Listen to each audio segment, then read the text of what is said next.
Pourquoi en trading, les gens veulent tous gagner 10% par mois à tout prix?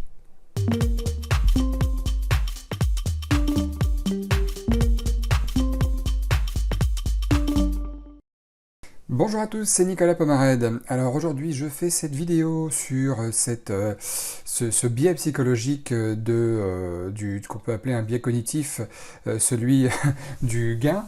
Ceux qui veulent effectivement avoir absolument un objectif fixe. J'ai voulu faire cette vidéo parce que j'ai eu... comme depuis plusieurs mois maintenant, quelques personnes en ligne ces derniers temps, et quand je leur pose la question de leur objectif, évidemment ils me demandent d'être rentables, ils veulent être rentables, ils veulent peut-être à terme aussi vivre du trading, et puis sinon en termes de résultats, ce qu'ils aimeraient, et c'est pas la première fois que ça arrive que j'entends ça, ils aimeraient gagner aux alentours de 10% par mois, tous les mois.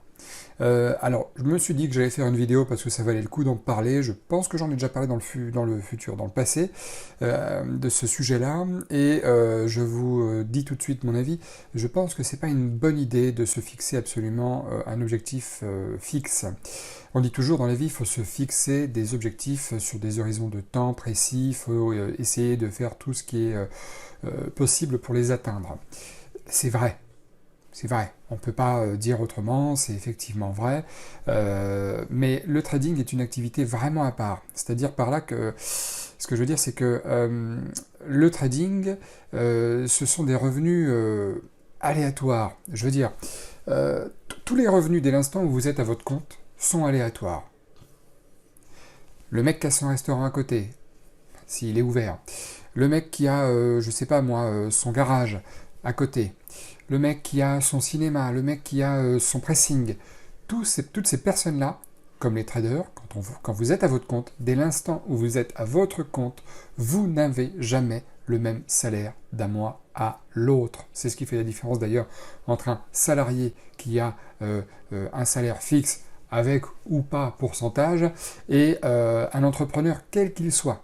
D'accord, quel qu'il soit. Et c'est encore plus vrai en trading, parce qu'en trading, on travaille uniquement avec ce qu'on a à travailler, c'est-à-dire les probabilités, les opportunités qu'on a, les aléas de marché aussi, parce que des opportunités, on peut en avoir, mais on peut parfois soit ne pas les saisir à temps, soit ne pas rentrer au bon timing, soit se faire stopper et que finalement l'opportunité part sans nous après.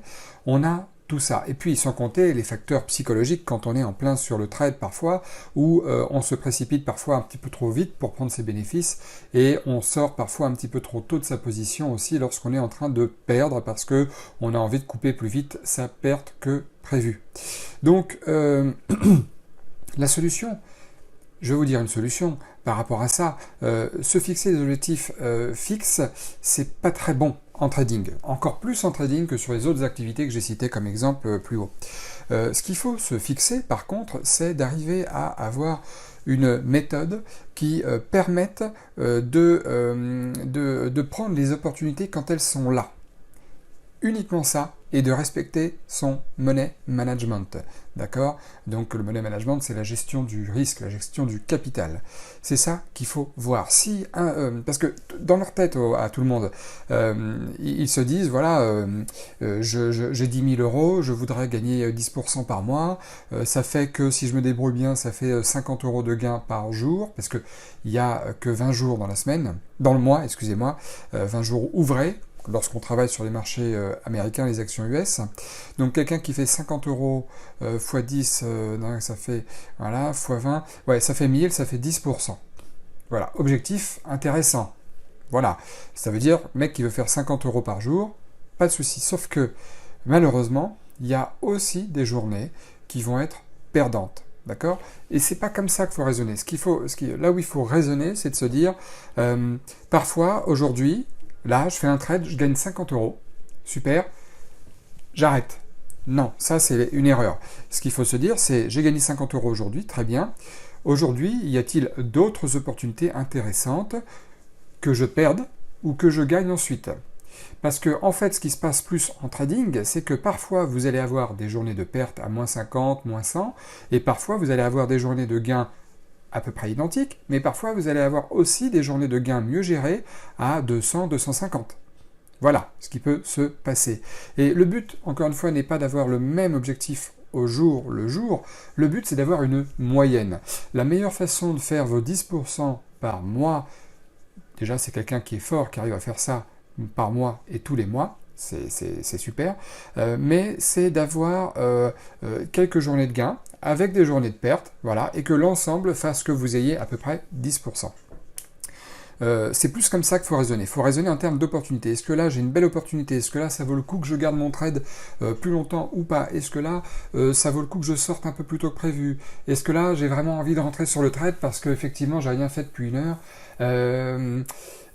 J'hésite un petit peu. Est-ce que vraiment ce trade-là présente les opportunités habituelles que je suis prêt à risquer ou pas?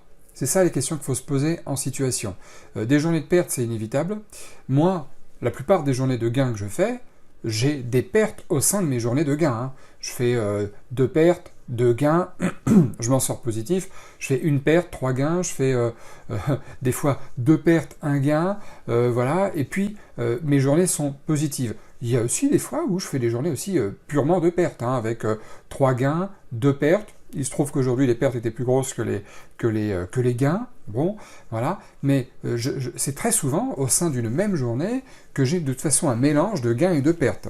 Okay, et le but, c'est d'arriver à être en excédent positif au sein de ces journées-là, de toute façon, en pondérant le risque avec justement différents trades, non pas pris au hasard pour dire je dilue le risque, je prends plusieurs trades, mais parce qu'aujourd'hui, vous aviez 2 opportunités.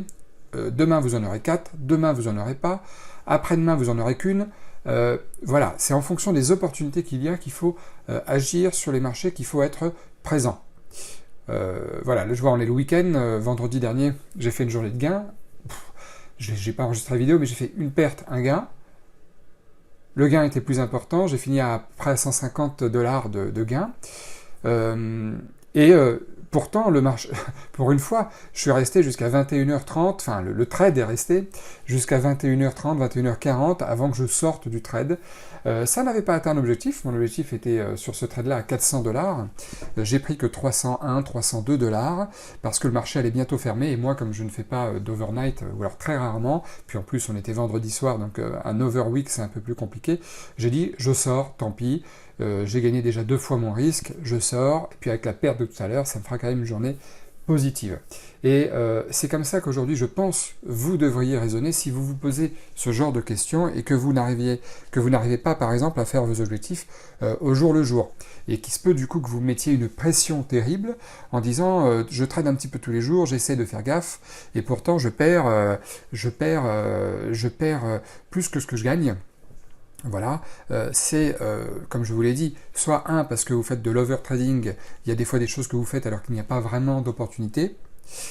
2, parce que vous tenez absolument à garder votre objectif de 50 €, comme on disait tout à l'heure, par jour de gain pour être un bon élève quelque part.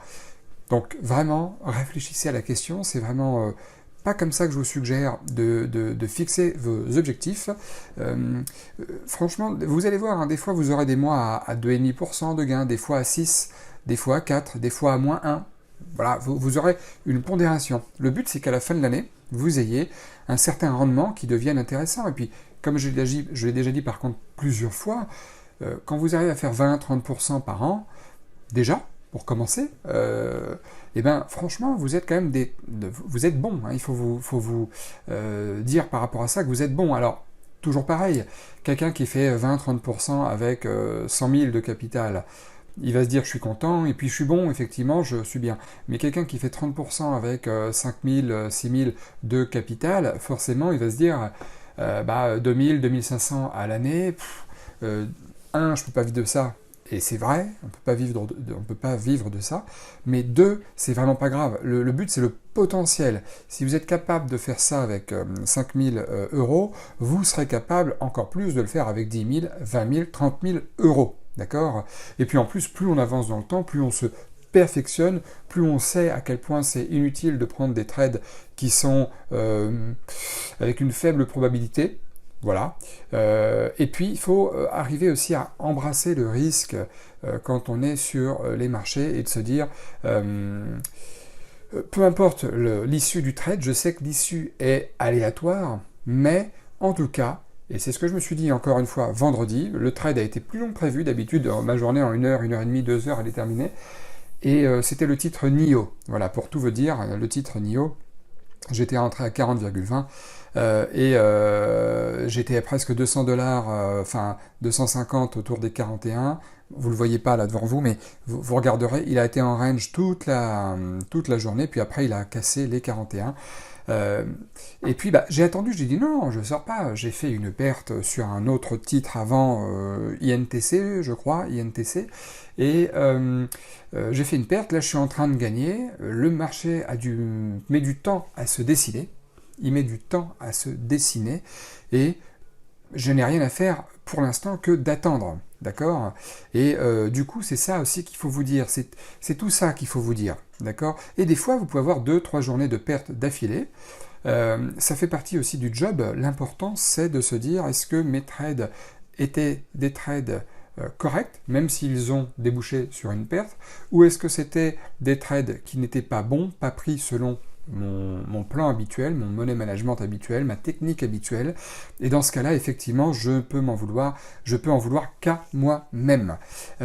Ça, c'est des questions qu'on peut se poser, d'accord? Mais je vais terminer là-dessus, parce qu'à chaque fois, je répète en boucle les mêmes choses. De toute façon, c'est de l'entraînement, de toute façon, c'est effectivement... c'est de l'expérience, et au fil du temps, vous allez en acquérir de toute façon de plus en plus, d'accord, de l'expérience vous-même. Bon, en tout cas, j'espère que, comme d'habitude, la vidéo vous aura plu, vous aura aidé. Et puis, si c'est le cas, encore une fois, mettez-moi un pouce, un maximum de pouces. Et puis aussi, pour ceux qui n'êtes pas abonnés à la chaîne, abonnez-vous à la chaîne, il n'y a pas de problème, c'est entièrement gratuit. Vous pouvez vous abonner aussi au cercle privé qui est en bas de la description de cette vidéo, c'est pareil, c'est gratuit ça aussi, ça coûte rien. De temps en temps, je fais quelques vidéos que j'envoie uniquement à mon cercle privé, des petits conseils un petit peu plus poussés, on va dire. Et puis aussi, si bien sûr vous avez aussi également envie de peut-être arriver à faire gonfler un patrimoine, à arriver à faire du rendement de manière plus régulière, si vous avez envie aussi d'apprendre le trading, n'hésitez pas aussi à me contacter par téléphone, vous allez sur mon site et puis vous faites une demande de contact. Si vous avez envie d'apprendre davantage le trading, vous pouvez le faire. Moi, je prends les personnes, comme je vous le disais en début de vidéo, en entretien, voilà, pour voir avec elles leur motivation, voir ce qu'elles veulent faire, voir ce qu'elles ont comme projet et envie.